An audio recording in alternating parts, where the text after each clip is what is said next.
வணக்கம். ஒரு முதலாளி ஒரு பணியாளர் வேலை செய்யும் நாட்களில் நாளொன்றுக்கு 20 சம்பளம் கொடுக்கிறார். அவர் வேலை செய்யாத நாட்களில் ரூ. 3 பறிமுதல் செய்கிறார். 60 நாட்கள் முடிவில் ஒருவர் 280 பெறுகிறார் எனில் எத்தனை நாட்கள் பணியாளர் வேலை செய்யவில்லை அப்படின்னு கேட்குறாங்க. ஓகே, இப்போ நாளொன்றுக்கு 20 ரூபா சம்பளம் கொடுக்குறாராமா. பணியாளர் வந்திருந்தால் 20 ரூபா, அப்போ ப்ளஸ் 20ன்னு போட்டுங்க. வேலை செய்ய நாட்களில் 3 ரூபா பறிமுதல் செய்கிறாருன்னா அப்படின்னா வேலை செய்யலைன்னா -3 ரூபா.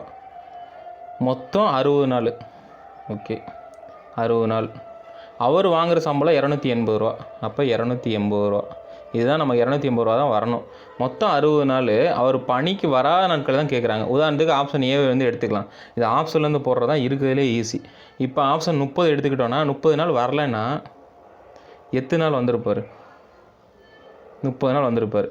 சரி, 30 நாள் வரல, 30 நாள் வந்திருப்பார். 30 நாள் வரலன்னா அவருக்கு எவ்வளோ சம்பளம் போயிருக்கும்? அப்போ 3 9 90 ரூபா. 30 நாள் வந்திருந்தால் எவ்வளோ சம்பளம் வந்திருக்கும்? அப்போ 2 ஆளாக பெருக்கணும், 20 பெருக்கணும். இப்போ 23 6 600 ரூபா. அப்போ 600 ரூபாயில் 90 ரூபா போச்சுன்னா 510 ரூபா.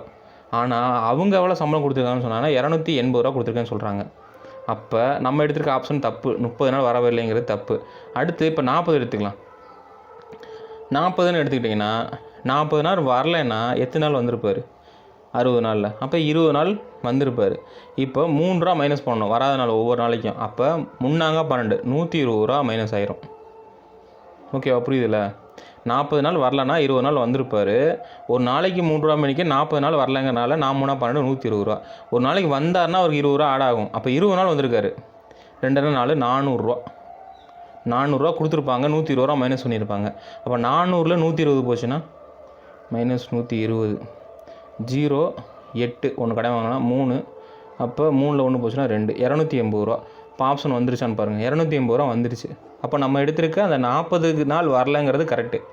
திருப்பி ஒரு டைம் கவனிங்க. மொத்தமாக கொஸ்டினில் வந்தால் 20 நாள், வரலன்னா -3 ரூபா பறிமுதல்.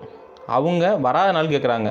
60 நாள் மொத்தம்னு சொல்லிட்டாங்க. கொஸ்டின்லேயே 60 நாள் மொத்தம்னு சொல்லிட்டாங்க. இப்போ வராத நாள் 40 இருந்தால் வந்த நாள் 20.